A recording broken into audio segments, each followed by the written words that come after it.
한 10여 년 전에 우리 교회 청년이 취업한 후에 자신의 경험담을 들려준 이야기입니다. 지금도 믿음 생활을 잘하고 있는데요. 어느 날 회사 업무를 마치고 회식 자리에 갔는데 회식이 마쳐갈 무렵에 2차를 가자는 제안이 나왔답니다. 그 무렵에는 2차를 가면 단란주점을 갔다고 해요.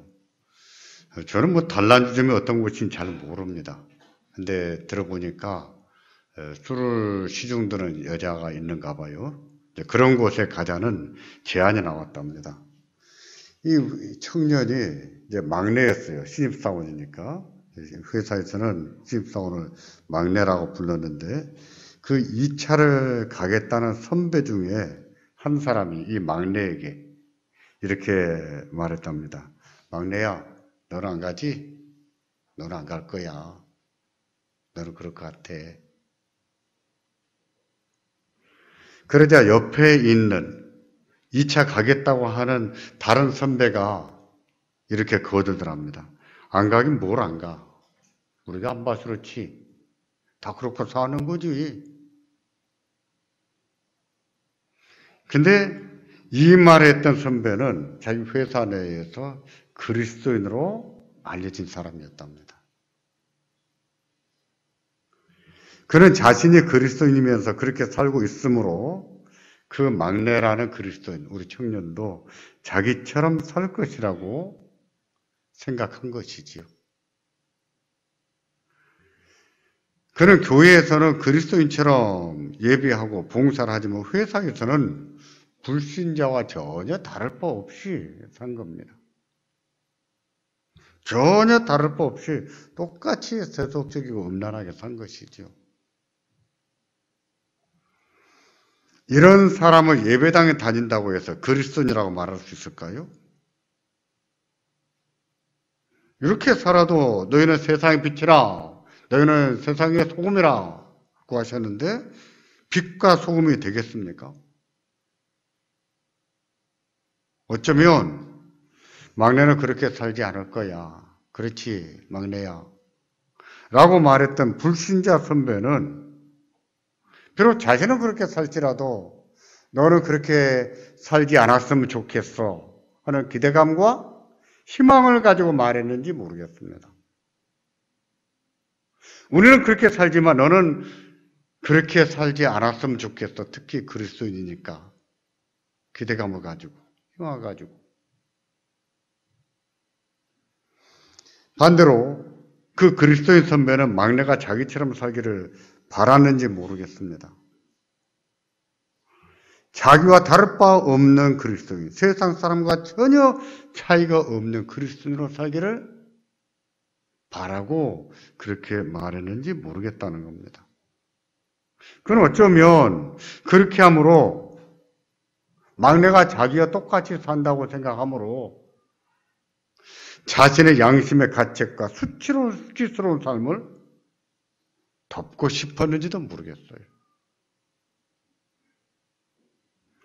그러나 그렇게 사는 것은 그리스도인이 아닙니다. 어찌 그런 사람은 그리스도인이라 하겠습니까? 어찌 그런 사람이 빛이 되겠어요? 어떻게 소금이 되겠어요? 마태복음 5장 20절을 보시면 예수님께서 그리스도인은 서기관과 바리새인과 어떻게 다른 존재인가를 말씀을 합니다. 5장 20절이 5장을 볼 때 굉장히 중요한 축이 됩니다. 축. 5장 20절은 5장은 5장 20절을 중심에서 전개된다. 이렇게 볼 수 있는 거예요. 주님이 이렇게 말씀하십니다. 내가 너희에게 이르노니 너희 의가 서기관과 바리새인보다 더 낫지 못하면 결단코 천국에 들어가지 못하리라. 너희 의가 그리스도인의 성품이나 행동은 세상 사람과는 비교 대상이 되지가 않는다는 것이죠. 지금 누구와 대조하고 있습니까? 서기관과 바리새인과 대조합니다. 그들은요, 마음은 부패했지만 겉으로는 그래도 의롭다는 말을 때때로 듣고 사는 사람이었어요. 불신자들과는 비교할 바가 안 됩니다. 비교하는 것이 수치예요. 부끄러운 거예요. 어떻게 그리스도인을 불신자와 비교를 합니까? 비교가 될 수 없는 자들이거든요. 그래서 서기관과 바리새인들과 대조를 해보입니다. 우리가 어떤 존재인가, 어떻게 다른가?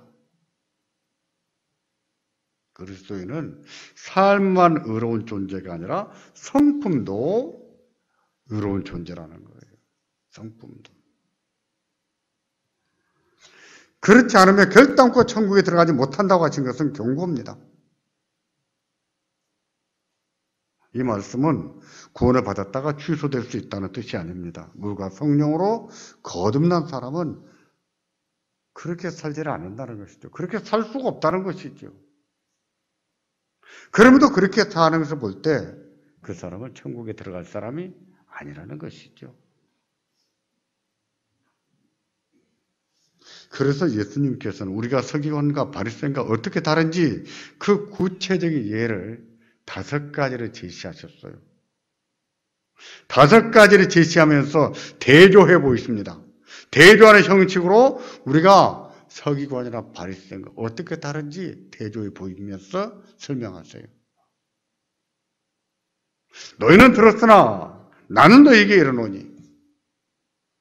너희는 그렇게 듣고 배웠는데 나는 그렇게 가르치지 않는다고 대조 형식으로 말씀을 한 겁니다.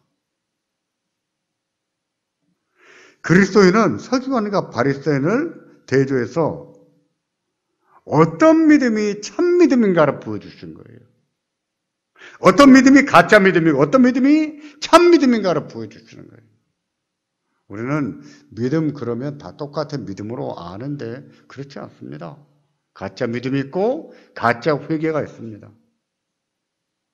참 믿음이 있고 참 회개가 있는 거예요. 그러므로 그 대조를 자세히 살펴봐야 됩니다. 자세히 살펴봐서 우리가 어떤 믿음을 가져야 되는가를 알아야 되고 또 우리가 서기관이나 바리새인과 어떻게 다른 존재인가를 배워야 되는 거예요. 그 첫 번째 대조가 살인하지 말라는 계명을 통해서 나타납니다. 본문 5장 21절인데요.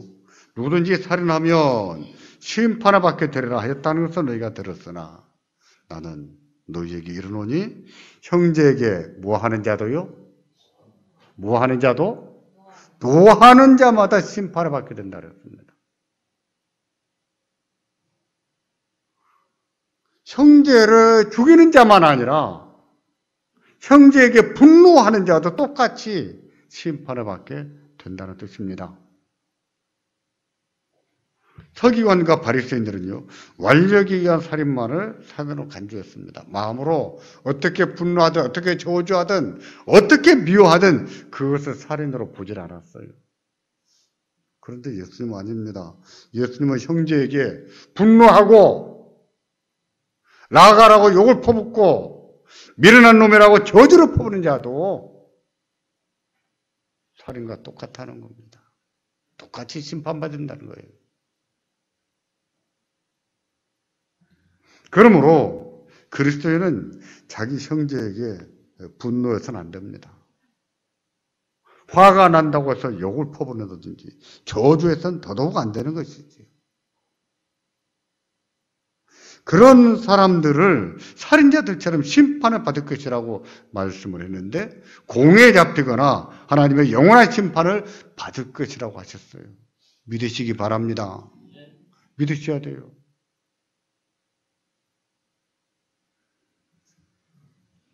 두 번째 대조입니다. 그리스도인은 그들과 어떻게 다른 존재인가? 어떤 믿음이 참 믿음인가? 그 두 번째 대조가 간음하지 말라는 계명을 통해서 나타납니다. 간음하지 말라. 본문 5장 27절과 28절인데 함께 봉독하겠습니다. 또 간음치 말라 하였다는 것은 너희가 들었으나 나는 너희에게 이르노니 여자를 보고 음욕을 품는 자마다 마음에 이미 간음하였느니라. 뭐도 간음이라고요? 뭐도 간음입니까? 마음에 음욕을 품는 것도 간음이란 말이에요. 여러분 그렇게 생각하십니까? 마음에 음욕을 품는 것도 간음으로 생각하십니까?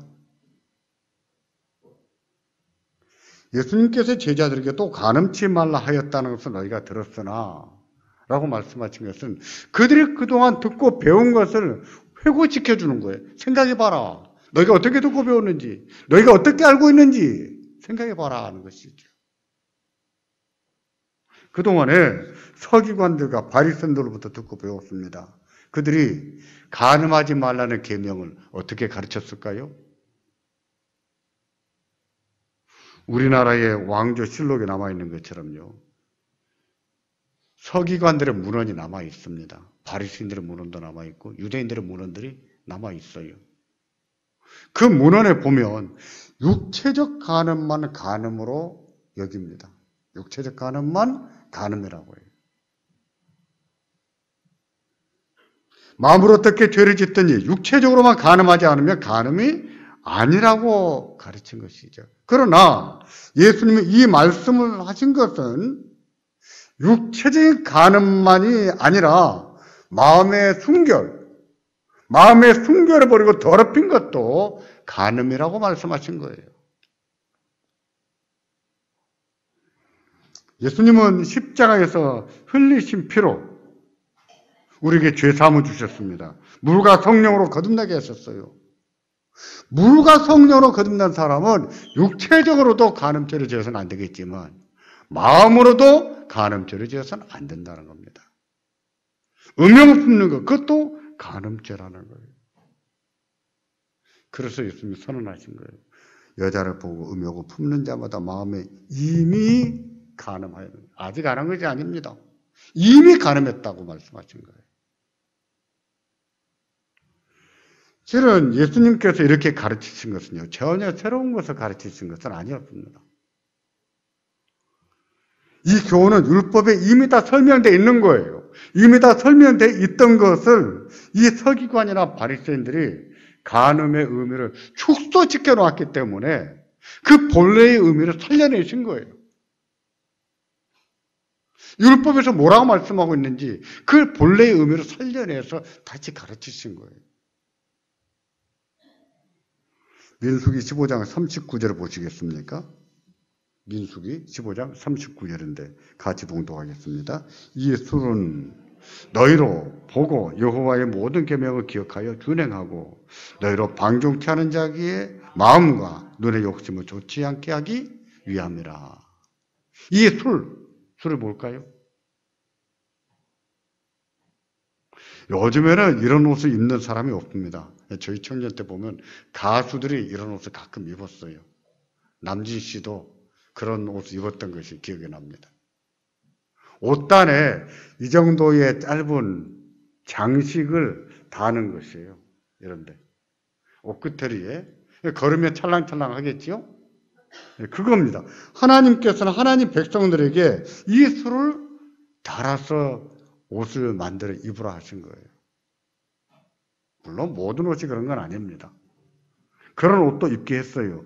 그런 옷을 입게 한 이유는 미관을 위한 것이 아닙니다. 옷 끝에 달린 그 술을 찰랑거리는 것을 볼 때마다 하나님 말씀을 생각하라는 거예요. 그 옷술이 찰랑거리는 것을 볼 때마다 내가 음욕을 품지 말아야겠다 하는 것을 생각하라는 의미로 그것 생각나게 만드시려고 하나님이 옷술을 달아 입혀라 하고 말씀하신 거예요. 보십시오. 지금 뭘 요구하시는 겁니까? 마음의 순결을 요구하는 거예요. 마음의 순결. 음욕도 품지 말라는 의미로 옷술도 만들어 입히게 하셨다고. 율법이라고 해서 몸으로 지은 죄와 간음으로 여기지 않습니다. 마음의 음욕도 이미 간음한 것으로 가르쳐요.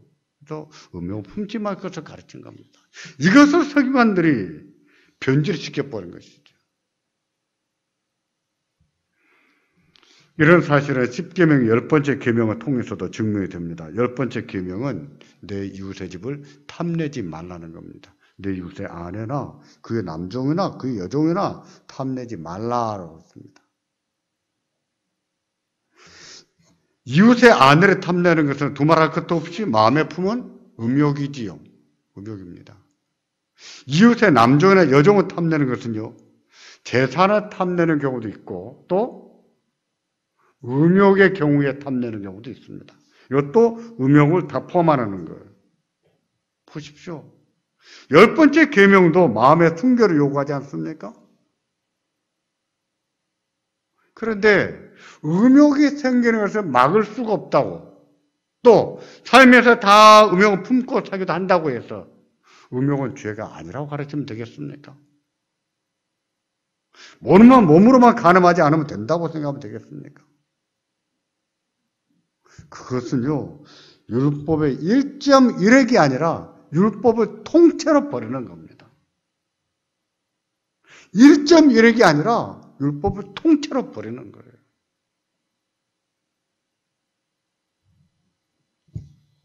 예수님께서는 이처럼 변질된 율법을 바로잡아 가르치신 것입니다. 서기관과 바리새인들이 왜곡한 율법을 온전케 하시려고 내가 너희에게 이르노니 여자를 보고 음욕을 품는 자마다 마음에 이미 간음하였다고 선언하신 거예요. 그러므로 우리도 육체적 간음만 아니라 마음의 음욕도 이미 간음이라는 것을 알아야 됩니다. 그렇게 받아들이고 인정하고 믿고 살아야 돼요. 마음의 음욕도 간음이다. 그것도 죄다. 죄라는 것을 알고 살아야 됩니다.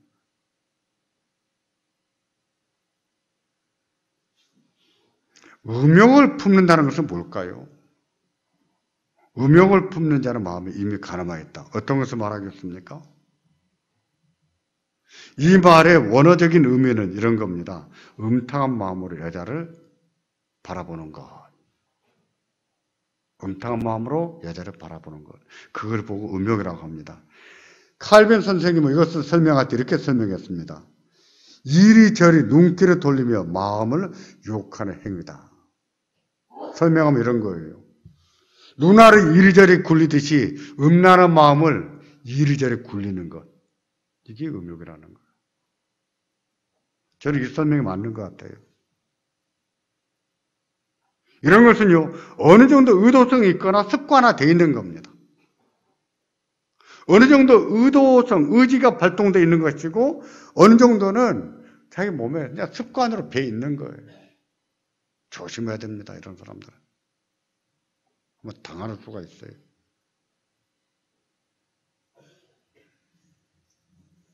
현대인들을 보십시오. 누가 음욕을 죄라고 하겠습니까? 누가 마음의 음욕을 간음이라고 하겠어요? 우리 법은 더 이상 간통을 죄로 여기지 않습니다. 부부가 아닌 자와 성적인 관계를 갖는 것도 법으로 보호를 해줘요. 그것도 자유다. 그것도 권리다. 그게 자유입니까? 그게 권리입니까? 법이 죄가 아니라고 해서 죄가 아닌 것이 아닙니다. 하나님께서 죄라고 하면 그게 죄예요. 법이 아니라고 해서 죄가 아닌 것이 아니에요. 하나님 말씀에 죄라고 말씀한 건 그건 죄입니다.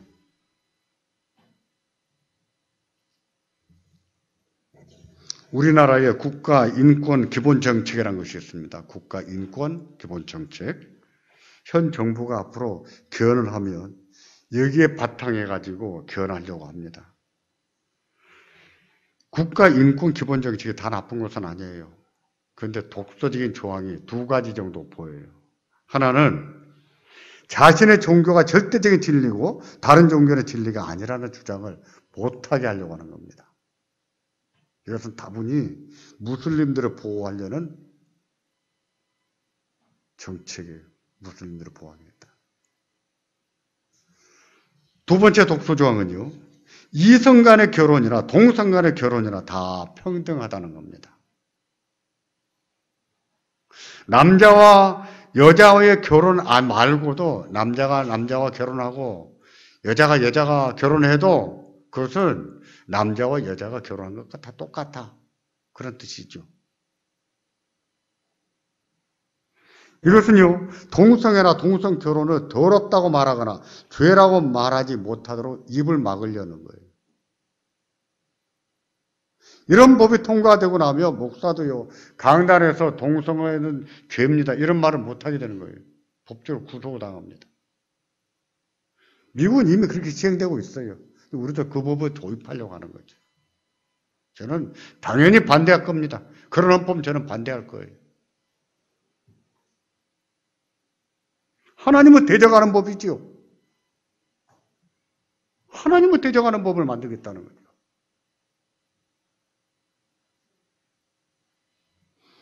앞으로 우리 헌법이 이런 식으로 개정이 될 가능성이 높은데 그런 세상에서 사는 사람들이 마음에 음욕을 품는 것을 죄라고 생각하겠습니까? 동성애를 죄라고 생각하겠어요? 지난주 목요일 저녁에 성경 공부반에서 제가 청년들에게 물었습니다. 학교에서 친구들한테 동성애는 죄라고 말하면 야, 너희들을 벌레라고 하지 않냐? 요즘 아이들은 그러거든요. 요즘 아이들은 뭘 붙일 때 벌레라는 말을 잘 붙여요. 좀 사람이 진지하면 진지충 이렇게 말해요. 넌 진지벌레다 그렇게 말합니다. 저는 그럴 줄 알고 물어봤어요. 아니나 다를까 청년들이 대답했어요. 목사님 그래요. 동성애나 동성결혼을 반대한 벌레 취급을 하고 지금이 어떤 시대인데 아직도 그런 생각을 하느냐는 식으로 말한다는 거예요. 이런 아이들이 음욕을 품는 것을 죄라고 생각하겠냐고요. 이런 시대를 살아가는 아이들이 동성애를 죄라고 생각하겠습니까? 세계 모든 나라에서 에이즈 환자가 줄어들고 있습니다. 에이즈는 치료가 되는 병이 아닙니다. 아직도 치료가 안 돼요. 그냥 더 나빠지지 못하도록 억압만 해놓은 상태지 아직 치료약은 없습니다. 세계 모든 나라에서 에이즈 환자가 줄어들고 있는데 가난하고 미개한 나라도 다 줄어들어요. 세계에서 에이즈 환자가 증가하는 유일한 나라가 딱 한 나라예요. 그것도 10대 아이들, 20대 아이들, 열 몇 살 먹은 아이들, 20 몇 살 먹은 아이들, 그런 아이들 가운데서 에이즈가 증가를 많이 하는 나라가 있어요. 딱 한 나라. 어떤 나라일까요? 어떤 나라입니까? 그 이름도 찬란한 대한민국입니다. 30대에서도 에이즈 환자가 많이 증가하고 있어요. 우리나라가. 근데 우리나라는 10대 아이들, 20대 아이들 사이에서도 세계에서 유일하게 에이즈 환자가 증가합니다. 그 원인이 뭐겠습니까? 어떤 사람들은 이성애나 동성애나 그런 것 때문에 감염된 것이 아니다 이런 주장을 합니다. 실제로 통계를 보면 이성애를 통해서 감염되는 경우나 동성애를 통해서 감염되는 경우가 수치가 거의 비슷해요. 이것은 통계를 잘 볼 줄 알아야 돼요. 비슷하다고 똑같은 게 아닙니다. 그러나 남성의 감염률이 여성의 감염보다 압도적으로 높아요. 자그마치 근 12배가 돼요. 12배. 2016년의 통계를 제가 봤습니다. 남성 1150명이 새로 감염이 됐는데 여성이 94명밖에 감염이 안 됐어요. 추가로. 무려 12배나 더 많이 감염된 거죠. 남자들한테는 치명적이에요. 치명적입니다. 그러면 남자는 더 감염이 잘 되는 것이고 여자는 안 되는 것인가? 그런 게 아니에요. 똑같아요. 남자들에게 더 치명적인 이유가 있어요. 다 이유가 있습니다. 여자도 똑같아요. 감염력이 똑같은데 통계를 외적으로 봐서는 안 된다는 것이지요. 보십시오. 이유가 뭐겠습니까? 이런 법을 주장하는 사람, 동성애 평등법 이런 걸 주장하는 사람들은 동성애 때문에 에이즈가 증가하는 것이 아니라고 말해요. 전문가들은 그렇게 말하지 않습니다. 통계학자들도 그렇게 말하지 않아요. 동성애 때문이다. 지목합니다. 그런데 마음으로 음욕을 품는 것을 죄라고 생각하겠느냐고요. 이런 세상을 사는 사람들이 통성에도 죄가 아니라고 말하는데 마음에 음욕 품는 것을 죄라고 말하겠습니까? 그게 어떻게 죄냐고 말하겠죠. 그렇지 않습니다. 사람이 뭐라고 말하고 세상이 어떻게 말하든 하나님 말씀이 진리인 것을 믿으시기 바랍니다. 세상 법으로 저촉이 되지 않는다고 해서 하나님 법에서 벗어나는 것이 아니에요. 우리가 정작 두려워야 될 것은 하나님 법이에요. 하나님 말씀. 몸으로만 간음죄를 짓지 않으면 간음이 아닌 것이 아니라 마음에 음욕을 품는 것도 이미 마음에 간음한 거예요. 죄입니다. 생각해 보세요. 자기 아내가, 자기 남편이 항상 딴 여자를, 딴 남자를 마음에 품고 산다. 그게 죄가 아니겠어요? 그것은요, 우리의 양심의 가책이 증거합니다. 또 하나님 말씀이 증거하는 거예요. 간음하지 말라는 계명은요, 육체적인 간음과 마음의 음욕을 품지 않을 것을 말씀하는 건데, 이것은요, 마음의 순결을 요구하는 겁니다. 마음의 순결. 따라서 마음으로 음욕을 품지 않는 것으로 끝나는 것이 아니라 마음을 어떻게 해야 됩니까? 청결하게 해야 되는 거예요. 마음을 순결하게 해야 되는 거예요.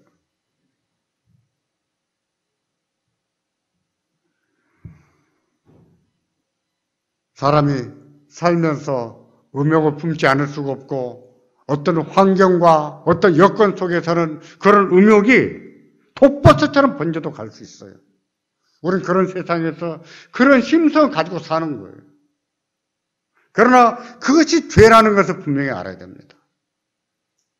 그런 우리들을 하나님께서 정결하게 하시고 하나님께서 우리들을 깨끗하게 할 것을 요구하시지 않았습니까? 하나님이 요구해요. 우리가 우리의 마음을 청결하게 지켜나갈 수 있기를 바랍니다. 몸도 깨끗하게 해야 되겠지만 마음도 청결하게 해야 돼요. 그분들이 복이 있습니다. 그분들이 복이 있고 하나님의 그들과 함께 하시는 거예요. 그들이 하나님을 볼 거예요. 하나님의 살아계신 것을 볼 것이고 하나님의 역사를 보고 살 겁니다. 음욕을 이기고 사는 것이 힘들지라도 그런 세상을 살아나는 것이 힘들지라도 자기를 지키고 사는 자가 복이 있는 것을 믿으시기 바랍니다. 하나님을 볼 것이며 우리 하나님이 그들을 통해서 역사하시는 것을 믿고 사시기를 주의 이름으로 축원합니다. 축원합니다. 기도하겠습니다.